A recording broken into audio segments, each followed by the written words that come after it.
박근혜 대통령은 북한의 핵과 미사일이 언제든 국민의 생명을 위태롭게 할 수 있다는 사실을 심각하게 받아들이고 국가 안보를 위해 국민들의 힘을 모아줄 것을 호소했습니다. 통일부는 국회 외교통일위원회 업무보고에서 지금이 북한의 핵 개발을 막을 수 있는 중요한 고비라고 밝히고 남북 대화를 위해 북한의 비핵화가 최우선 조건이라고 강조했습니다. 6.25 참전 생존자로는 최초로 6.25 전쟁 영웅에 선정된 최득수 2등 상사를 아십니까? 6월 호국구원의 달을 맞아 그의 이야기를 만나봅니다. 시청자 여러분 그리고 장병 여러분 안녕하십니까? 국방뉴스를 전해드립니다. 박근혜 대통령이 북한의 핵과 미사일은 언제든지 국민의 생명을 위태롭게 하는 현실이 될 수 있다는 사실을 심각하게 받아들여야 한다고 강조했습니다. 그러면서 국가 안보를 위해 국민들의 힘을 모아달라고 호소했습니다. 오상현 기자의 보도입니다. 박근혜 대통령이 북한의 반복되는 도발을 단순한 위협으로 생각하기 쉽다며 경각심을 가져야 한다고 강조했습니다. 북한의 핵과 미사일은 언제든지 우리 국민의 생명을 위태롭게 하는 현실이 될 수 있다는 사실을 심각하게 받아들여야 할 것입니다. 27일 청와대 수석비서관 회의에서 박 대통령은 대외 경제 여건의 불확실성이 커지고 있는 가운데 북한의 도발은 계속되고 있다며 제재와 압박을 통해 북한을 변화시켜야 한다고 말했습니다. 북한을 변화시킬 수 있는 유일한 방법은 보다 강력한 제재와 압박을 통해 북한의 핵, 미사일 개발 의지보다 이를 막으려는 우리와 국제사회의 의지가 훨씬 더 강하다는 것을 보여줘야 합니다. 박 대통령은 그러면서 국제사회는 북한 문제에 대해 그 어느 때보다도 더 강력하고 단합된 연대를 형성하고 있다며 국민의 단합된 의지가 중요하다고 강조했습니다. 지금 이러한 국제사회의 연대와 함께 우리 국민의 단합과 지지가 무엇보다 중요하다고 생각합니다. 박 대통령은 청와대 비서관들에게 국민이 정부를 믿고 국가 안보를 위해 힘을 모을 수 있도록 안보 태세 유지와 국제사회와의 긴밀한 공조에 최선을 다해주길 바란다고 당부했습니다. 국방뉴스 오상현입니다. 통일부는 지금이 북한의 핵 개발을 막을 수 있는 중요한 고비라고 밝혔습니다. 북한의 비핵화와 실질적인 변화가 남북 간 대화의 최우선 조건이라는 것도 다시 한번 강조했습니다. 양희룡 기자의 보도입니다. 통일부는 27일 열린 국회 외교통일위원회 업무보고에서 정부는 지난 3년간 추진해온 한반도 신뢰 프로세스를 앞으로도 일관되게 추진해 북한의 비핵화 변화를 이끌어내겠다고 밝혔습니다. 통일부는 한반도 신뢰 프로세스는 튼튼한 안보를 바탕으로 북한의 도발에는 단호하게 대응하고 변화를 위해 필요할 때는 대화와 협력을 추진하는 정책이라고 설명했습니다. 그러면서 지금 상황은 북한의 핵 개발을 막을 수 있느냐 없느냐 하는 매우 중요한 고비라고 밝혔습니다. 이에 따라 북한의 비핵화와 변화가 최우선 과제라고 보고 역대 가장 강력하고 포괄적인 유엔 안보리 결의안 도출과 개성공단 전면 중단, 독자 제재 추진 등 제재와 압박을 통해 북한의 셈법을 바꾸는 데 총력을 기울이고 있다고 말했습니다. 통일부는 또 북한의 기만적인 대화 공세에 대해서는 단호하게 대응해 제재의 초점을 흐리지 않도록 관리하겠다고 강조했습니다. 과거 북한이 비핵화 협상 진행 중에도 이면에서 핵 능력의 고도화를 추진해온 만큼 이러한 일이 반복되지 않도록 비핵화에 초점을 맞춘 남북 대화를 추진하겠다는 겁니다. 통일부는 이어 우리 내부의 통일 역량 강화와 평화통일 기반 구축을 위해 통일준비위원회와 협업해 범정부 통일준비 역량을 강화하고 민간의 통일운동 확산과 통일연구 활성화를 지원하겠다고 덧붙였습니다. 한편 박근혜 정부 출범 이후 정부는 북한에 23차례 회담을 제의했고 남북 당국 간 회담을 37차례 개최해 하리오 합의 등 13건의 합의서를 타결한 것으로 집계됐습니다. 국방뉴스 양희룡입니다. 국방부가 연평중학교 학생들을 대상으로 2016 군진로 직업체험 캠프를 개최했습니다. 이번 캠프는 평소 직업체험의 기회가 부족한 서해 연평도 중학교 학생들에게 직업 군인에 대한 꿈을 심어주는 계기가 됐습니다. 심예슬 하사의 보도입니다. 국방부가 지난 23일부터 25일까지 2박 3일간의 일정으로 연평중학교 전교생 42명을 초청해 2016 군 진로 직업 체험 캠프를 개최했습니다. 국방부는 지난 2013년부터 매년 중학생들을 대상으로 직업군인에 대한 꿈과 희망을 심어주고 있습니다. 중학교 학생들에게 직업군인 그리고 군에 대한 긍정적인 이미지를 형성하고 장래에 본인들이 희망하게 될 그런 직업에 대해서 소개하는 기회가 될 것 같고요. 지난 24일 육군 수도방위사령부를 방문한 연평중학교 학생들은 나라사랑 콘서트를 관람하며 안보의식을 고취했습니다.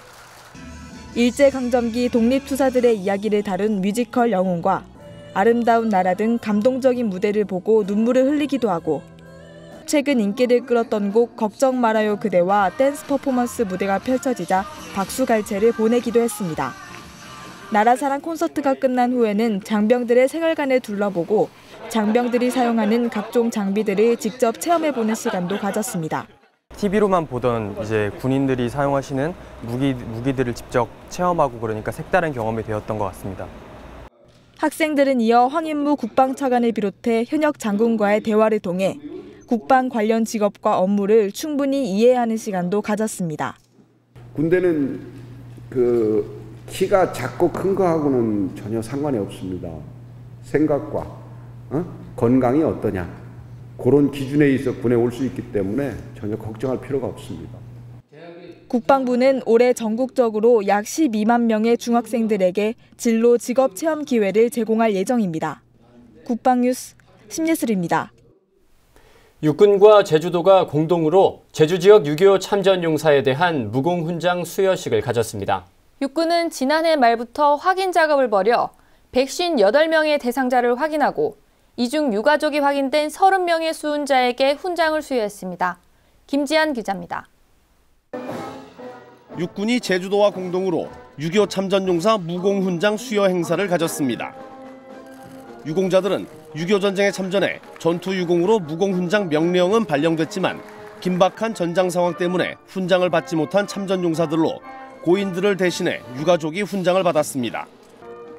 육군은 지난해 12월부터 제주 지역의 무공훈장 수훈자 탐문 활동을 벌여 158명의 대상자를 확인했습니다. 이 중 유가족이 확인된 30명의 수훈자를 선정해 이날 훈장을 전달했습니다. 아버님 대신해서 무공훈장을 수여받았는데 정말 기쁘게 생각을 합니다. 다시는 대한민국에 6.25 같은 전쟁이 일어나서는 안 된다는 생각이 다시 한번 들게 하네요. 무공훈장 수여 행사를 지방자치단체에서 주관한 것은 이번이 처음입니다. 6.25 무공훈장 찾아주기 사업은 전쟁 당시 긴박한 상황으로 가수여증만 받은 참전용사들이나 그 유가족을 찾아 무공훈장 실무를 수여하는 사업입니다.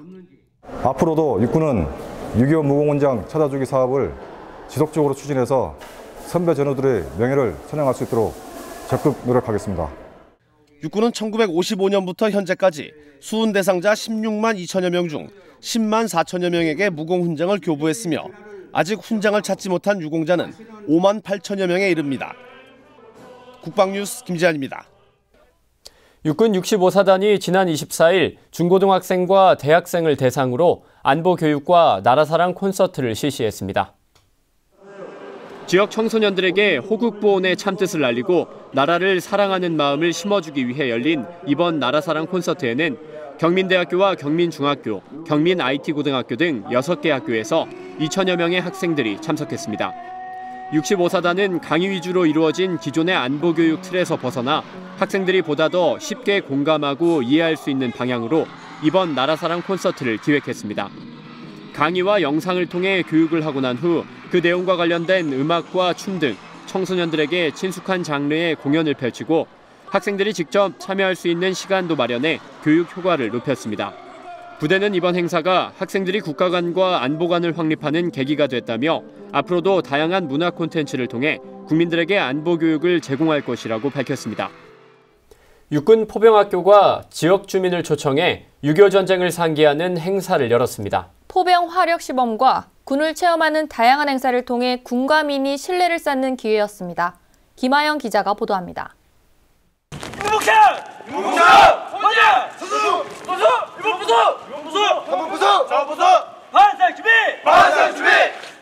자신의 임무를 힘차게 외치고 일사불란하게 움직이는 용사들에게서 자신감이 느껴집니다.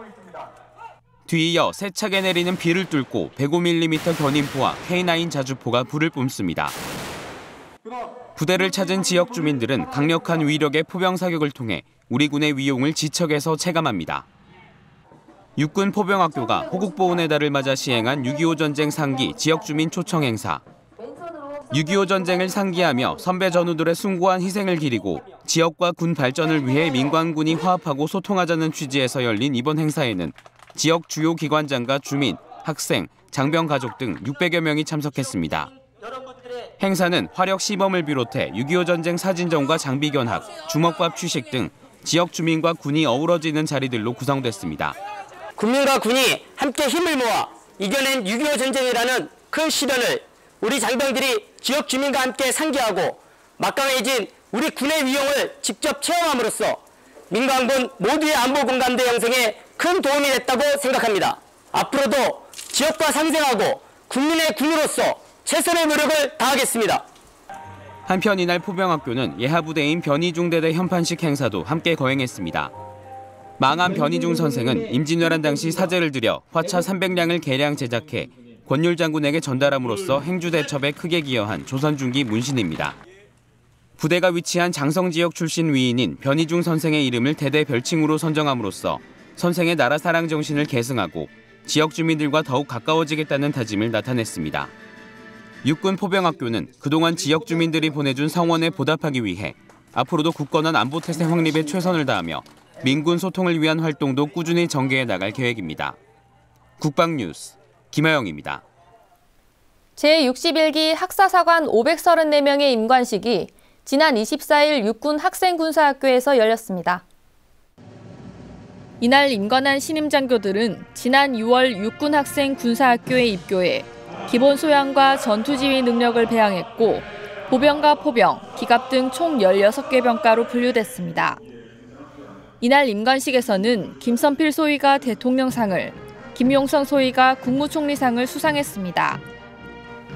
특히 이번 임관식에서는 6.25 참전용사 후손을 비롯해 할아버지와 아버지에 이어 3대가 군인의 길을 걷는가 하면 병사 부사관에 이어 장교로 군번을 3개나 갖게 된 사연 등 다양한 이력을 가진 신임 장교들이 많아 눈길을 끌었습니다. 체계적이고 전문적인 교관님들의 가르침을 바탕으로 이렇게 멋진 장교가 될 수 있었습니다. 이제 또 다른 시작이 되었는데 이 17주간의 가르침을 바탕으로 더 멋지고 당당한 장교가 되겠습니다. 학사 61기 화이팅! 이날 임관한 신임 장교들은 앞으로 각 병과 학교에서 직책 수행 능력을 연마한 뒤 전후방 각급 부대에 배치돼 임무를 수행할 예정입니다. 군 장병들의 애국심을 고취하고 국가관을 확립하기 위한 영웅 공모전이 육해공군 해병대 전 장병을 대상으로 열렸습니다. 이번 영웅 공모전은 대통령 직속 청년위원회, 국방일보, 도서출판 꼬레아우라가 공동 주관하고 안중근 의사 숙모회가 후원에 열렸습니다. 우리나라 역사 속 영웅과 자랑스러운 우리 부대의 현재와 선배 영웅을 주제로 단편 소설과 수필, 시와 만화 4개 부분으로 진행돼 총 1,553편이 출품됐습니다. 영웅 공모전 시상식은 이진삼 전 육군참모총장과 안흥모 안중근 의사 숙모회 이사장, 박창재 도서출판 꼬레아우라 대표와 권희섭 국방홍보원장 등이 참석한 가운데 지난 24일 서울 남산 안중근 의사 기념관에서 진행됐습니다. 소설 부분 김건구 상병과 수필 부분 강명숙 준이, 시 부분 김태한 중위가 영예의 최우수상으로 선정돼 국방홍보원장 상과 상금 150만 원이 수여됐습니다. 큰 상을 주셔서 영광으로 생각합니다. 이 상은 이번 영웅 공모전에 응시하신 모든 분들을 대표해서 받았다고 생각합니다. 지금까지는 저를 위해서 죽어도 좋다는 각오로 살아왔다면 앞으로 이런 계기를 통해서 국가를 위해서 죽어도 좋다는 각오로 근무하도록 하겠습니다. 이날 행사에선 최우수상을 포함한 각 부분 우수작품 출품자 총 19명에게 상장과 상금이 수여됐습니다. 국방뉴스에서는 6월 호국보훈의 달을 맞아 특별 기획을 준비했는데요. 6.25 참전 영웅으로부터 생생한 현장 기록을 전해 듣는 시간입니다. 생존자로서는 최초로 6.25 전쟁 영웅으로 선정된 최득수 2등 상사가 바로 그 주인공인데요.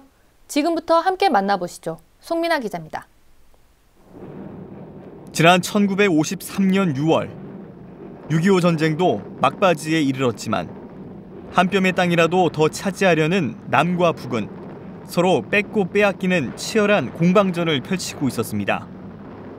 압도적인 병력으로 밀고 내려온 중공군이 아군의 전략적 요충지인 강원도 양구 인근 선우고지를 점령하자 국군 7사단 8연대가 고지 탈환에 나섰습니다. 당시 아군 병력 손실만도 1,300여 명에 달하는 등 치열한 전투 속에서 8연대 2대대는 최후의 결단을 실행하기 위해 30명의 특공대를 조직했습니다. 비석고지에서 전열을 정비한 특공대원들은 적의 격렬한 포격을 뚫고 기관총 진지를 점령하며 선우고지를 탈환하는 큰 성과를 올렸습니다. 1953년 6월 30일 새벽 2시. 우리 군이 허를 찌른 게릴라전이 약 2시간 반 만에 끝이 났을 때 30명의 특공대원 중 살아남은 사람은 불과 5명. 생존대원들 중에는 선두에서 전투를 이끌었던 특공대 제1조장 최득수 2등 상사도 포함돼 있었습니다. 그로부터 63년이 흐른 지금 인천 자택에서 살고 있는 최득수옹을 만나봤습니다. 1927년 5월 경기도 부천군 영종면에서 출생한 그는 해방 직후 대한청년단에 가입해 인천지구 훈련대장과 감찰단원으로 활동하던 중 6.25 전쟁이 발발하자 자원해 육군으로 입대했습니다. 이제는 백발의 노인이 됐지만 그 당시 기억은 생생합니다. 우리 이대대는 일주일 동안 싸우시니까 병력 얼마 안 남았거든 지금 현재. 남은 거 병력 안 남았다고. 근데 안 남은 것이 남아 있는 것이 누구냐면 경기 탄약수 부사수, 탄약수 둘, 부사수, 그 셋 빼는 거야. 또 박격포도 사수 부사수만 놔두고 탄약수 둘 빼고 분량도 빼고 요것이 합칠 것이 30명이야. 특공작전에 임하는 그의 각오는 대단했습니다. 나는 이제 마지막으로 준혜님한테 말씀드리는 겁니다. 난 이제 살아나온다는 것은 단 1분도 안 됩니다. 난 이제 죽으러 가는 거니까는 죽으러 갈 적에는 수산 6발을 가지고선 내가 들어가는 거는 내 생명이 있는 한까지는 내 기한포로 3문을 파괴시켰단 말이에요. 작전에 앞서 인민군의 총탄에 종아리 관통상을 당했지만 죽기를 각오한 최득수옹의 전의로 고지털한 임무를 완수했습니다. 휴전이 된 후 그의 활약은 전우들 입에서 전파돼 정부로부터 태극 무공훈장을 받는 영예를 안았습니다. 정부는 당시 최득수 1등 중사에게 1기급 특진과 함께 6.25 전쟁의 영웅이자 대한민국을 지켜낸 참 군인이라는 칭호를 부여했습니다. 국방뉴스 송민아입니다. 네, 방산인 시간입니다. 자신이 위치한 지역의 기상을 실시간 측정하는 장비가 최근 국내 벤처회사에서 개발됐습니다. 평시에 훈련을 하거나 특히 유사시에 큰 도움이 될 것으로 보입니다. 주식회사 두레텍에서 개발한 뷰봇을 윤현수 기자가 소개합니다. 주식회사 두레텍에서 개발한 실시간 기상관측 장비 뷰봇입니다. 지상 어느 곳이든 세워놓기만 하면 현지 기상을 실시간 자동으로 계산합니다. 자외선과 온도, 습도, 기압, 강우량, 먼지, 농도 등을 측정할 수 있습니다. 업체에서 국산화한 13가지 기상 센서가 중요한 역할을 담당합니다. 온도 지수의 위험범주 4가지를 가지고 가장 높은 단계가 오면은 실외 교육을 지향해라 하고 실외 교육을 실내 교육을 전환하고 하는 그런 지휘 판단을 해야 됩니다. 그 과정상에 데이터를 보고 계산해서 그 지휘 결심할 동안에 한 30분 이상 걸려요. 상당히 애로사항을 저도 많이 겪었습니다. 그러다가 이제 대장하면서 그런 자동화 시스템을 좀 해보려고 그때부터 조금 연구를 많이 했습니다. 기상정보 전파 반경은 최대 10km. 결과값은 스마트폰이나 모니터 화면으로 누구나 간편하게 볼 수 있습니다. 부패지수와 불쾌지수, 자외선 지수를 보여주고 훈련이나 작전 유무 등을 지휘관이 결정하도록 도와줍니다. 이동형 장비의 경우도 고정형과 마찬가지 방식. 평시는 물론 유사시에 중요한 역할을 할 수 있을 것으로 보입니다. 기상을 담당하고 있는 병사들, 또한 그걸로 가지고 작전을 구사하고 있는 지휘관들, 바로바로 실시간에 내가 갖고 있는 앱으로 통해서 바로 지휘를 할 수 있기 때문에 가장 강력하고요. 훈련 내지는 작전, 실제 전시 때에도 내가 위치하고 있는 현재의 기상을 바로바로 디지털로 받아볼 수 있다는 게 그게 좋은 거죠. 개발 기간은 아이디어 구상에서부터 연구개발 투자와 개발 성공까지 10여 년. 창조 경제, 창조 국방에 어울리는 아이디어 장비로 주목받고 있습니다. 국방에 필요로 하는 고가의 물건은 아니지만은 정말 필요로 하는 곳에 필요한 장비를 만들어서 보급시키는 게 제 꿈입니다. 제가 갖고 있는 아이템 15개가 군에 다 들어가기를 바라면서 이제 연구개발을 계속 진행할 겁니다. 끊임없는 도전과 실패를 거쳐 국산화 기상 측정 장비를 개발한 주식회사 두레텍. 창의적인 아이디어 장비 개발에 도전장을 내밀고 있습니다. 국방뉴스 윤여수입니다. 박근혜 대통령은 북한의 핵과 미사일은 언제든지 국민의 생명을 위태롭게 하는 현실이 될 수 있다는 사실을 심각하게 받아들여야 한다고 강조했는데요. 또한 북한을 변화시킬 수 있는 유일한 방법은 보다 강력한 제재와 압박을 통해 북한의 핵미사일 개발 의지보다 이를 막으려는 우리와 국제사회의 의지가 더 강하다는 것을 보여줘야 한다고 강조했습니다. 북한이 가장 두려워하는 건 우리 국민의 단합된 힘입니다. 국방뉴스를 마칩니다. 시청해주신 여러분 고맙습니다.